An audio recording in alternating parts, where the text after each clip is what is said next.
Oh, happy birthday! Look at her. Yeah. Happy birthday to you.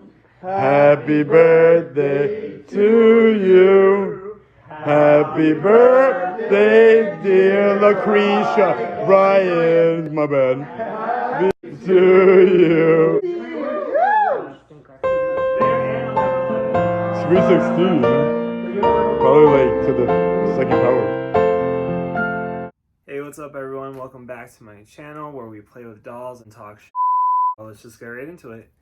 So recently it was my birthday on October 5th. I turned 31. What? Shout out to all my Libras out there. My friend John threw me like an amazing birthday party. He had like a pink backdrop with like a little selfie corner station, and we all took pictures. He had everyone wear a wig so they would be my dolls. My friend John knows about my doll collection and my doll YouTube. He's very supportive of it. I love him so much for that. And he got me a Barbie cake, and that cake was so bomb. It was like strawberry shortcake filling. Strawberry shortcake! Like, my mouth is just watering thinking about it now. So in today's video, since it's October, like the middle-ish of October, it's gonna be a spooky video. Spooky, ooky, kooky. I've wanted to do this video for a while, where I talk about my paranormal experiences and the times I've seen ghosts and just had very unexplainable events happen in my life. Now I've been putting off this video for a while because the last one is very personal, so if I get emotional, you know, you've been warned. Oh shit, here we go again. So I thought while I'm telling these videos, I would just uncurl Chillax's hair.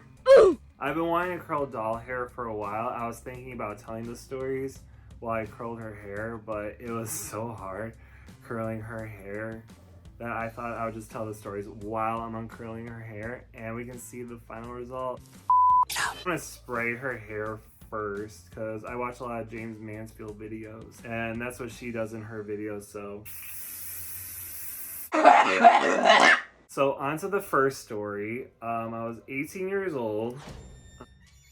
It was like my freshman year of college. I was visiting a friend at her university, and you know, a bunch of 18-year-olds, you know, like what are we gonna do?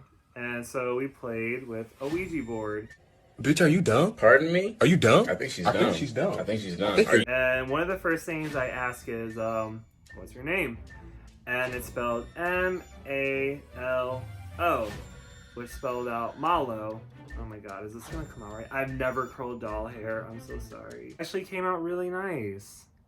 And we look it up because, you know, we're all white. We don't know what that word means, but, well, it was like, you know, 4 white kids and 1 black kid. So we didn't know what the word malo meant, but we Googled it. And the word malo means bad in Spanish. So we cut ties completely. We were like, nope. We are not dealing with this today. No, ma'am. But anyway, on to the next story. So on Instagram, I was talking to this guy for a while. It goes down in the film.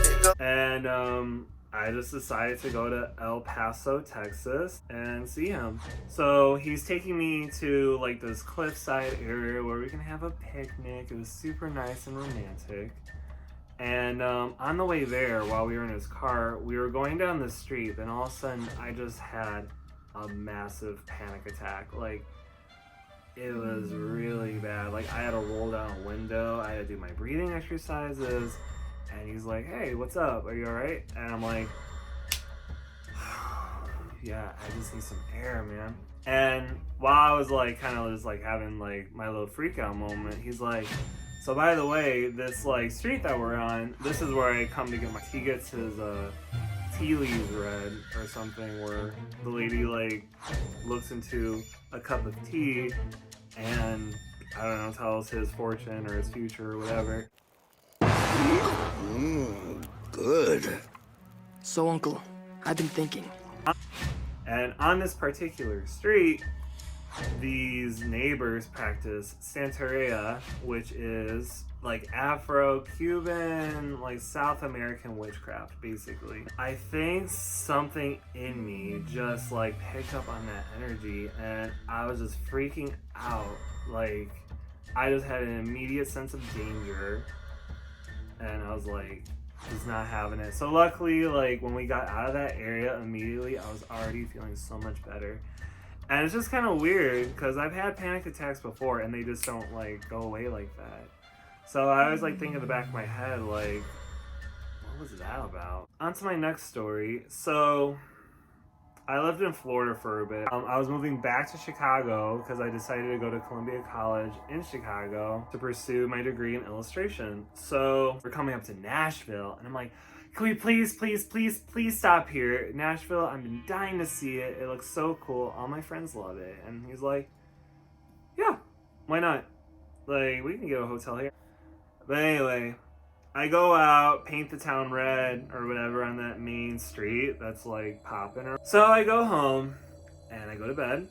And then I just remember having a really weird dream where I'm having dinner with my ex-roommate's girlfriend at the time, and we're at a restaurant, and all of a sudden this restaurant just fills in with black smoke, and then while I'm sleeping I just hear, "Wake up!"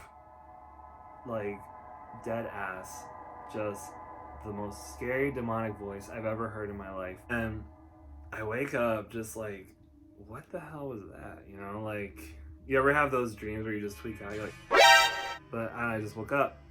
Standing at the end of my bed was the silhouette of a man. And I thought it was my dad because my dad, you know, he always gets up crazy early for vacations and stuff. I don't know why. And so I just thought it was him until I hear my dad snoring next to me in the bed next to my bed. So I'm just frozen in fear. I'm like, who is this at the end of my bed? My eyes adjusted to the dark and I see the man standing at the end of my bed at this hotel that we're staying at. And he just looks so pissed off at me. And oh my God, I'll never forget that face as long as I live. Like, he did not want me there. Like, this man, this spirit, this ghost, this whatever the hell that was, he did not want me in that room. So then, as if the man at the end of my bed wasn't enough, I look to the corner of the room and I see a little boy sitting in a chair in our hotel room. And I am just like, what the hell is going on at this point? Like, I don't know how long I was frozen for, but finally something in me snapped and I turned on the lamp in our room, and those two ghosts, whoever they were, they just turned into little light balls, like little balls of light, and they just kind of like dissipated into the air. It was just so crazy, man. Like, it was just so scary. I just sat there for like, I don't know how long, just reflecting on like, what happened? Like, what was that? Until my dad like woke up and he's like, Brian, turn off the lamp. And I'm just like, did you not see that? Did you not see the two ghosts in our room? And it's not like we stayed at like, you know, a 17th century Victorian mansion or something. Like, this was like a DoubleTree Inn. But it was just so scary. So I ended up seeing ghosts in Nashville, Tennessee, and that's one of the reasons why I will never go back. So for this last story, this is one of the reasons why I put off this video. This story is like extremely personal to me. Only a few of my family members, like my immediate family members, know this story. Around 2014, I was living in Florida. Around 4 months of me living there, my grandmother was admitted to the hospital. My mom called me. She's like, Brian, Grandma's not doing well. We don't think she's gonna be with us for much longer. 4 days later, I got a call from my mom saying, Brian, grandma passed away this morning. Like, I really tried to like mentally prepare myself for that day, but nothing can ever mentally prepare you for losing someone you've known your whole life, you know? I remember I like fell apart while I had to pull over because I was just hysterically crying. And it was just such a very ominous day that day. Like, it was very dark, it was very rainy. After I composed myself, I called my mom, I called my dad. I'm like, should I come out there? I have $200 in my account. I just got a job. I don't know if they'll let me take the time off. Maybe you can like wire me money. Like, let's just figure this out. And my mom and my dad, they said, hey, just stay down there in Florida. We'll handle things here. Don't worry about it. You could visibly tell in my voice how upset I was. And at the time, I was like, okay. But in hindsight, like, it was not okay. Missing my grandmother's funeral, it tore me apart. It ate at me like cancer. I've had to talk to a therapist about it. And when I moved back home to Chicago, I asked my dad, like, can we please see grandma? He said, yeah, sure. So we go see my grandma. She's buried next to my grandpa. We just stood there. My dad and I just talked. My dad would tell me stories, you know. My grandmother immigrated from Athens, Greece when she was sometime after she was born, and she was buried next to my grandfather, who was born in a very small Lithuanian farm town. And one of the things I love about my grandpa, like, he was just so gangster. He was like, man, like, this small town, like, I'm dipping out to the south side of Chicago, man, peace. Like, and when I talked to my grandma, I would always talk to her about like my dreams of traveling. She would always tell me, remind me of your grandpa. But anyway, now on to the ghost story portion of this story. So, sometime after I visited her grave, I had a very vivid dream. I'm just like in this field, right? Like just a field of flowers and grass, and I could tell it was autumn because there was like brown and orange leaves on the ground, and you can hear just the wind rustle the trees and the bushes and the grass, right? So in the distance, I see a woman, a very young, healthy, vibrant woman in 1940s clothing, and I'm just like, who is that? And I just realized, like, oh my God, like, that's my grandma. She smiled at me, and I woke up, you know, tears coming down my face. I'm like, wow, like, I just saw my grandma, and guilt just kind of like lifted off, you know? Like, I feel like I could breathe lighter, and I just got out of bed, and I made breakfast.